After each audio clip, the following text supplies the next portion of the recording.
Hello नमस्कार अधिवक्ता साथियों, welcome back my YouTube channel law with Ronit. साथियों, आप सभी का हमारे इस चैनल में हार्दिक स्वागत है।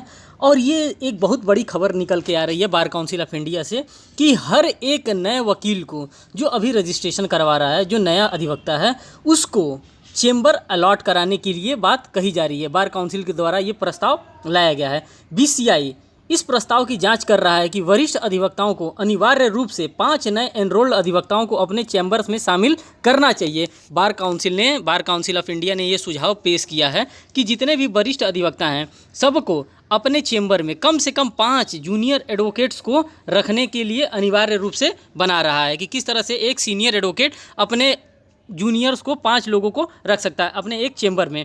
बार में शामिल होने वाले पेशेवरों की गुणवत्ता में सुधार के लिए कानूनी पेशों में शामिल होने वाले वर्तमान तंत्र पर फिर से विचार करने के लिए सुप्रीम कोर्ट की सिफारिश पर bar council of India BCI ने एक हलफनामा प्रस्तुत किया, जिसमें उन परिवर्तन को दर्शाया गया है जिसमें वह लागू करना चाहती है। अब मैं बताना चाहूँगा कि क्या क्या लागू करना चाहती है बीसीआई का क्या कहना है। उल्लेखनीय है कि 15/3/2022 को जस्टिस संजय किशन कौल और जस्टिस MN सुंदरेश ने कानूनी शिक्षा की गुणवत्ता, बार परीक्षा की कमियों, चैम्बर्स के प्लेसमेंट पाने के लिए जूनियर्स के लिए एक सिस्टम विकसित करने के संबंध में सुझाव दिए थे। वरिष्ठ अधिवक्ता श्री SM भट्ट ने बीसीआई की ओर से इस निर्देश में लेने के लिए हलफनामा दाखिल करने का भी समय मांगा था। अब समय में क्या कहा गया था, अब ये देखिए यहाँ पे क्या कहा जा रहा है। गुजरात हाईकोर्ट के फैसले को चुनौती देने वाली याचिका में बीसीआई द्वारा हलफनामा दायर किया गया था, जिसमें अन्य रोजगार वाले व्यक्तियों को अपनी नौकरी से इस्तीफा दिए बिना अधिवक्ता के रूप में नामांकित करने की अनुमति दी गई थी।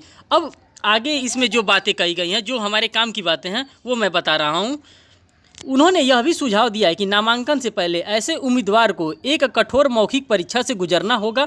पेशे का अभ्यास करने के लिए मौलिक अधिकारों को ध्यान में रखते हुए बेंच ने महसूस किया कि बार काउंसिल की आवश्यकता को संतुलन करने की आवश्यकता है कि उम्मीदवार बार परीक्षा देने से पहले ही अधिवक्ता के रूप में नामांकित की मांग करते हुए अपने वर्तमान रोजगार से इस्तीफा दे दे। बीसीआई ने अपने हलफनामे में कहा है कि इस पर विचार किया जा रहा है।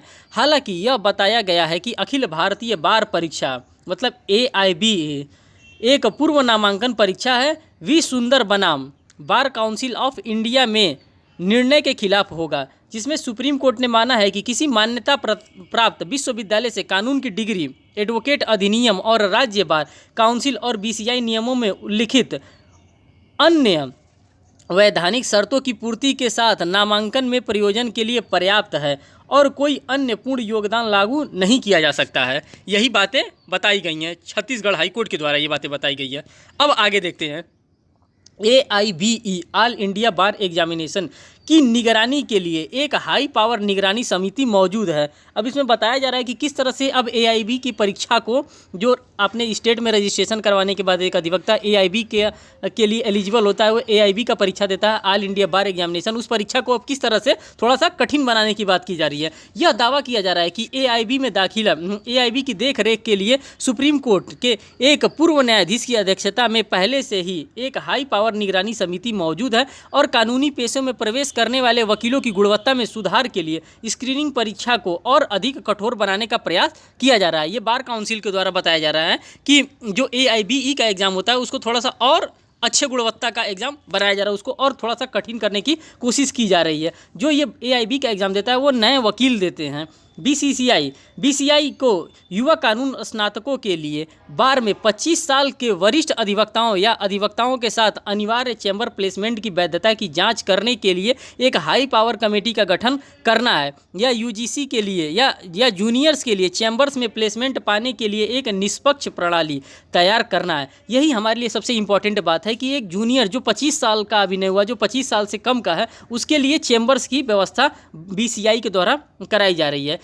एक बार मंजूरी मिलने के बाद BCI इन अधिवक्ताओं से अपने चैम्बर्स में कम से कम 5 ऐसे कनिष्ठों को शामिल करने के लिए अनुरोध करेगा। एक सीनियर एडवोकेट से जो बार काउंसिल ऑफ इंडिया है, वो अनुरोध करेगा कि कम से कम आप 5 जूनियर एडवोकेट्स को अपने यहाँ रखिए।